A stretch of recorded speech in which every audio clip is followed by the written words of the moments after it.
Welcome back to DentalEquipmentParts.com, where we've got your part and we make fixing it easy. Today we're going to show you how easy it is to change the cassette seal in a Sci-Can model Statim 2000 cassette autoclave.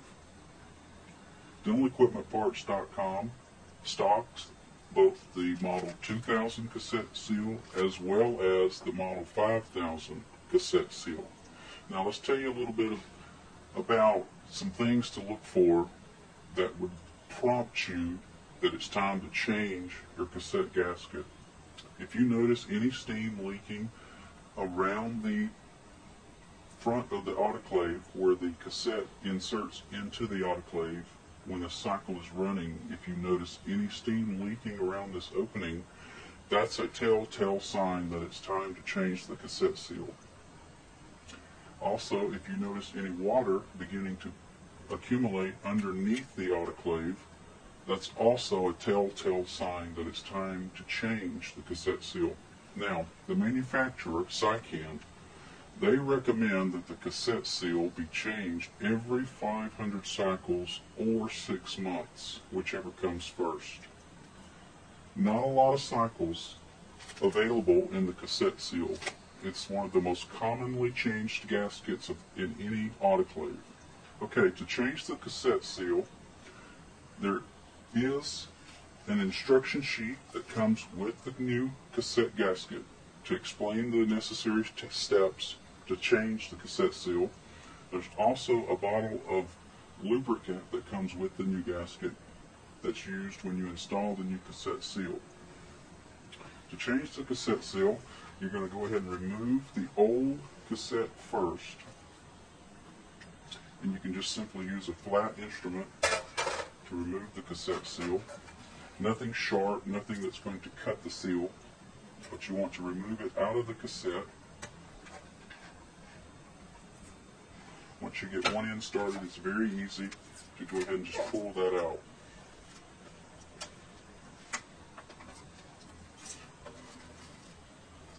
Okay, the old gasket is now out.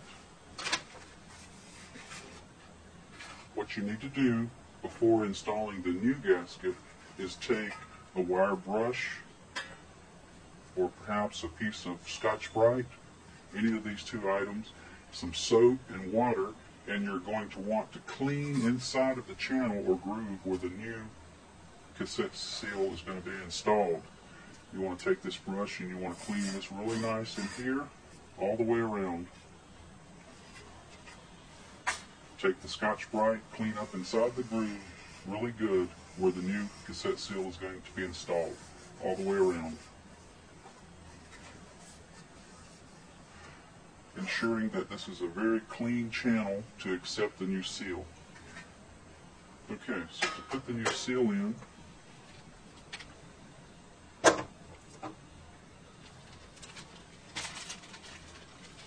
you're going to take the lubricant that comes with the new seal,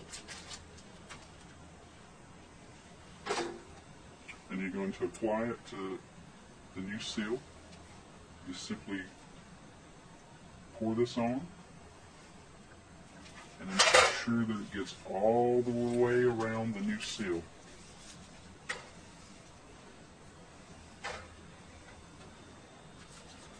Now, you'll notice that on the cassette seal, on the four corners, there are nibs that have to be oriented in the correct position. All four corners have these nibs. And you'll notice that the one end has the holes that line up with the temperature probes. They have nibs beside the holes so that this can be correctly oriented in the cassette. So looking at the back of the cassette, you'll see the correct orientation. So the first thing you want to do is line up the temperature probe nibs.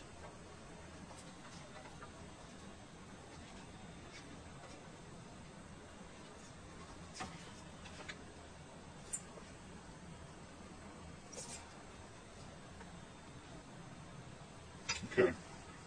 once you line these up, that's step one. Now you're going to notice that one hole is open, but the other hole does not appear to be entirely open. That is by design.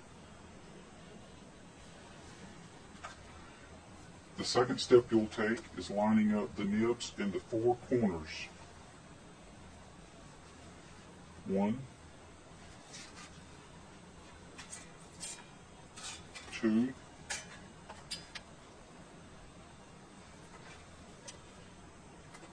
3,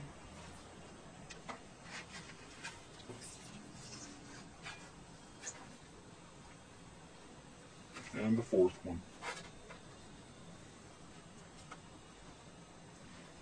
Okay, now once you have the temperature probe nibs located correctly, once you have the four corner nibs oriented correctly, then it's just simply a matter of squeezing in the excess on the four sides.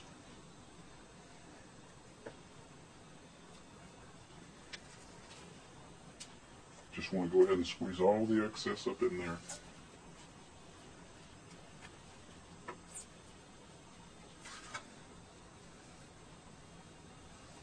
Just like that. Okay, so once you have that put in, there's one final step that's very important that you take. You want to go ahead and take your finger and run it inside the gasket, inside the channel, to ensure that the cassette gasket is properly seated. You want to take your finger and a little bit of the cassette seal lubricant and run it inside that channel all the way around the perimeter to ensure that the seal is correctly seated up inside the channel of the cassette.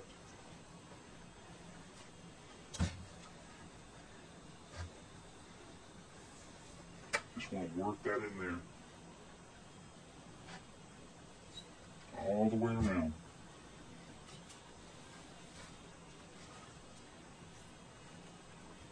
Okay. All of the nibs are in the correct location in the corners. And for the steam and temperature probes, they are correctly located. Let me explain to you exactly how this works. One port that is open is for the actual temperature probe to ride inside the cassette, which is actually the chamber of the sterilizer, which tells the computer or the processor in the machine the temperature and pressures inside the cassette.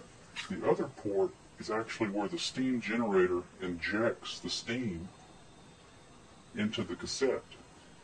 And what actually happens is it injects it in this port, and because of the way the gasket is designed, the steam is forced to travel all the way around the cassette in that channel that's made into the gasket, and actually inflates the gasket, thereby making the lid seal correctly to the cassette. Okay, so for approximately $90, you can buy this cassette gasket from DentalEquipmentParts.com. You can install it in your Statim 2000 or Statim 5000 autoclave unit in your dental office and make a very simple repair. One of the common error codes that you're going to see on the display from a Statim 2000 or Statim 5000 is cycle fault 3. That's one of the most common error codes that you would see on the display. That is simply caused by a leaky cassette, a cassette gasket or a cassette seal that is in need of being changed. We hope you've enjoyed this informative video from DentalEquipmentParts.com, and we look forward to doing business with you in the future.